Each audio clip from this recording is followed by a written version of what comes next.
Good morning, everybody. I hope you had a great evening. Time to kick off another trading day with the FOMC announcement coming at 1400 Eastern Daylight Time, and that tends to really curtail the activity. We tend to look for trading ranges. The tendency for the stock market is to rally into the meeting, so the ES should be sideways to higher. The tendency for treasuries and gold is to be sideways, and for the range to hold. And we'll see if that actually happens. We do have news today that can move the markets. Durable orders minus 1.3. Pending home sales plus 1.3. Crude inventories minus 2.1. APIs last night were minus 827, I believe, if memory serves me correctly. That would be supportive. And then FOMC unchanged with accommodative language. The Fed isn't really in a position to do much given the current leadership in the White House until after the elections are over. They're going to do everything in their power to maintain the current policies to get a Democrat back in the White House. And if it were a Republican in the White House right now, they would be doing the same thing to keep a Republican in the White House. It's just the way that it works. Resistance begins at 4 to 8. So a sell of 3 to 7 is S1. S2 is 11 to 15. Support is at 24 to 28, so 25, 29 buy 1. And 17 to 21 buy 2. And let me know how this new color comes through. I'm trying go to meetings pen to see which one, see if it's a little bit better than the other one that I'm using. May not like the color, may not be able to see as well. Hard to beat black for contrast. So look for a trading range. Thank you, Frank. Got to get used to it. Requires one more step with the mouse.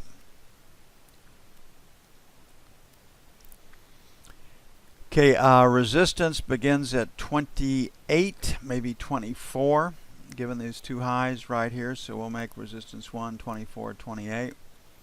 Selling 31s to 03s, sell 1. 7s to 11, sell 2. Support, and we'll make it 8 to 12. Going to buy 1s to 5s. And 25s to 29s. And look for a fairly quiet session. Durable orders could impact the market. That would be supportive for treasuries. There is a 2-year floating rate note being auctioned today. Those usually are well received because you can't lose.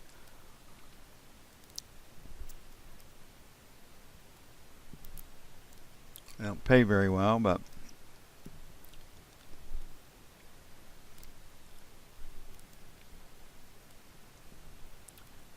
at least you get your principal back and make a little money on it.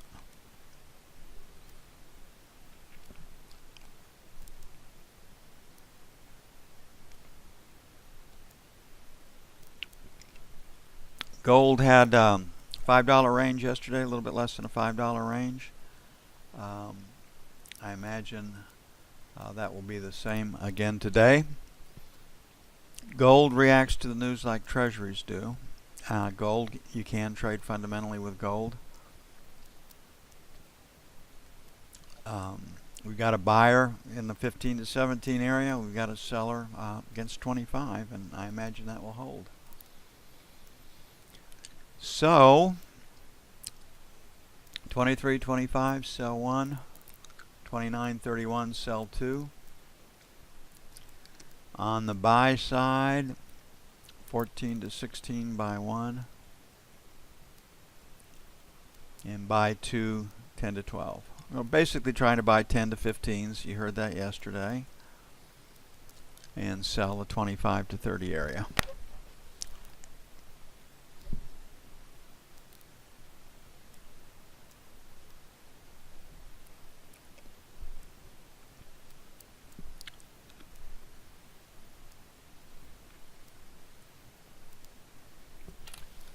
Euro is pretty quiet overnight. The Fed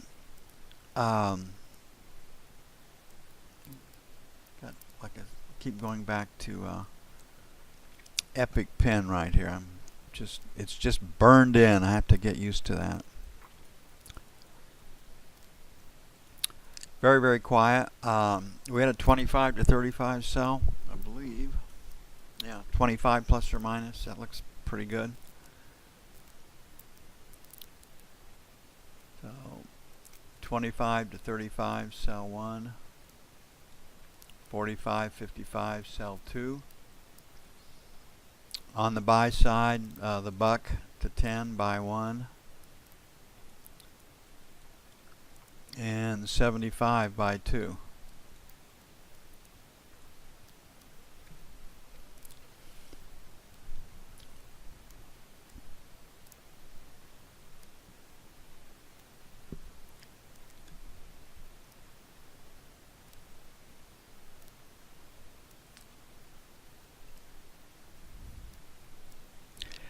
Okay, crude, definitely the hour before the inventory reports are released trades 40 to 50 cents. My feeling is it does it for the whole session.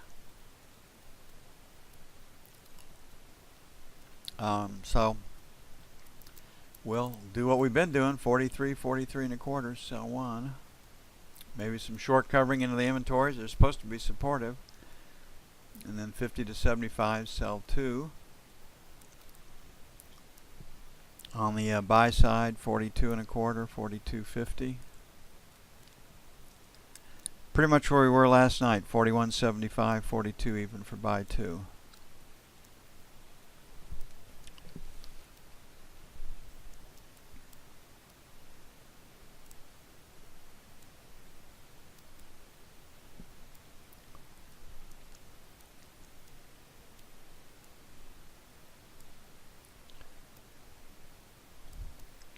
And for the E-mini,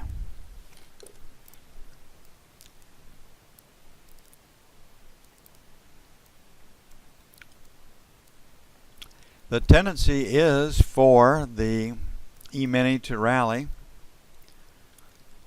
into the FOMC announcement, and we probably saw the start of that late yesterday. Very, very tight trading range. There's a seller 2170 plus or minus. There's definitely a buyer in the 2155, 2160 area. And we got pretty good support right down here at 2162. So Globex low is 64. We're at 67.75. So we're going to make it's